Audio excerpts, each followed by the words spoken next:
Lovish Chaudhary sir, और ये play sports के खुद ये ओनर हैं उनके। तो सर सबसे पहले खुशामदीद और आपको कॉन्ग्रेचुलेशन कि आपने चक दे इंडिया एक बहुत बड़ा प्रोग्राम कर रहे हैं और आपने इतने बड़े बड़े सिंगर्स को बुलाया। सर उसके लिए आप क्या कहना चाहेंगे? मेनली सिंगर्स को बुलाने का तो लोगों का एंटरटेनमेंट है, बट लोगों को एक मैसेज देना था, क्योंकि लोग एंटरटेनमेंट के जरिए लोग इजीली आ जाते हैं कि चक दे इंडिया बेसिकली एक ऐसी आइडेंटिटी हम क्रिएट कर रहे हैं कि हम बाहर रह के भी अपने देश को रिप्रेजेंट कर सके, अपने तिरंगे को सेलिब्रेट कर सके और यहाँ के इंडियंस को भी लगे कि नहीं यार हम दूसरे देश में नहीं रहते। बाकी मैंने जैसे भी पहले भी बताया था कि इंडिया हमारी जन्मभूमि है और दुबई हमारी कर्म भूमि। जितना प्यार हम इंडिया से करते हैं उतना दुबई से भी करते हैं, लेकिन एक दिल में कसक होती है अपने देश के लिए। तो बस वो करने का मौका मिला और हमने इनिशिएट ले लिया। सर स्पोर्ट्स के बारे में बात करें, सर आपका खुद का एक स्पोर्ट्स का है, सर उसके लिए रिलेटेड आपके फ्यूचर प्लानिंग्स क्या हैं और क्या हम लोग ओलंपिक्स में आपका कुछ रोल देख सकते हैं? ये स्पोर्ट्स मतलब मैं आपसे ये कहना चाहूँगा कि स्पोर्ट्स ना मेरे ब्लड में, और 2011 में मेरा एक्सीडेंट हुआ और मुझे उससे पहले ये नहीं पता था कि मैं सही तरीके से कहाँ जाके क्या कर सकता हूँ जिससे मैं अपने स्पोर्ट्स को आगे लेके जा सकूँ। तो वो फेज मैंने देखा है कि बहुत अच्छा प्लेयर होने के बावजूद भी मुझे दिक्कतें थी। तो एक्सीडेंट हुआ, उसके बाद वापस खड़ा हुआ, समझ आया जब बिजनेस में आया तो एक बात थी कि नहीं अपने देश को आगे बढ़ाना है, अपने लोगों को आगे बढ़ाना है, अपने यूथ को आगे बढ़ाना है। तो उसके लिए प्ले स्पोर्ट्स स्टार्ट किया।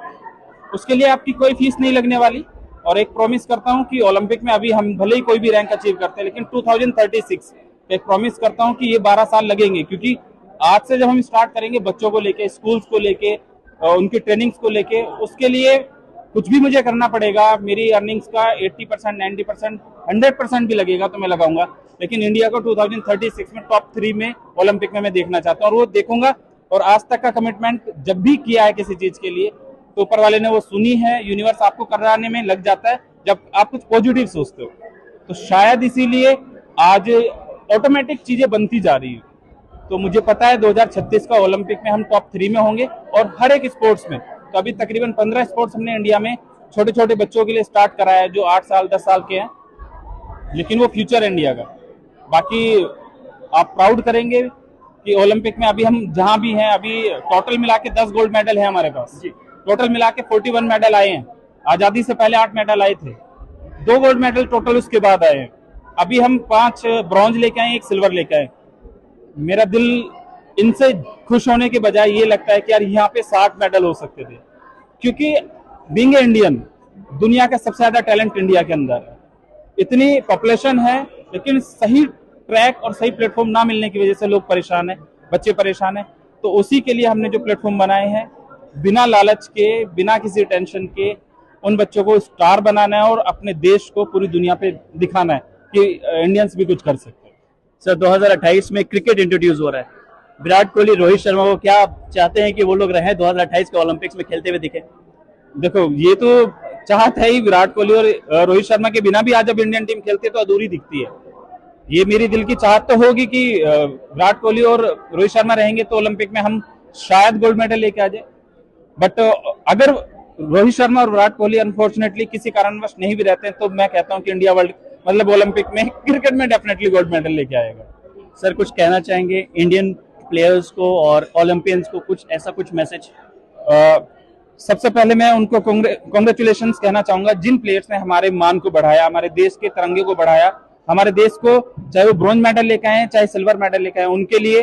और हम लोग ब्लैक पैंथर 6.0 में जितने भी प्लेयर अभी न्यू प्लेयर खेलना चाह रहे हैं और बढ़ना चाह रहे हैं तो उनके लिए हम रजिस्ट्रेशन करेंगे।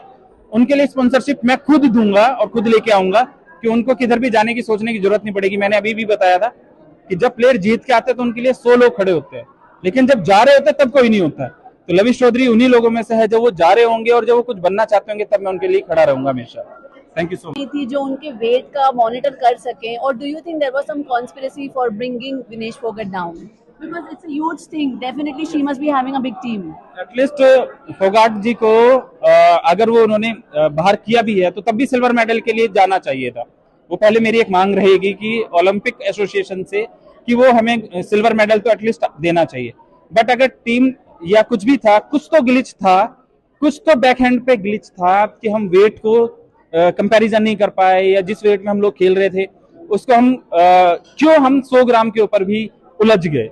वो तो दिल में एक दर्द है कि एक गोल्ड मेडल शायद आ जाता, और फिर भी मैं कॉन्ग्रेचुलेशन ही कहूंगा। वो हमारे लिए चैंपियन है और वो प्रेरणा स्रोत भी है हमारे नए बच्चों के लिए, नए प्लेयर्स के लिए, कि अगेंस्ट ऑफ द कंडीशंस जाके उन्होंने खेला, ओलंपिक में रिप्रेजेंट करा। कि आपके पास बहाने कुछ नहीं होते, बहाने बनाने वाले लोग कभी नहीं जीतते। उसके बावजूद लेकिन कोई दिक्कत नहीं है, इस बार वो वापस आई, अगली बार वो गोल्ड मेडल लेके आएंगे। उसके लिए लाइक फॉलो सब्सक्राइब कर लें, और सर का मैं लिंक डाल दूंगा, जिन्होंने किया है वादा कि उनके आप प्ले स्पोर्ट्स में जाके उनके लिंक से आप क्लिक करके आप वहां पे जाके अपने आप को रजिस्टर कर सकते हैं। सो प्लीज़ क्लिक, आपके डिस्क्रिप्शन में रहेगा, वहां पे जाएं, वहां पे अपने आप को रजिस्टर करें और अपने आप को आगे बढ़ाएं स्पोर्ट्स पे। Thank you so much.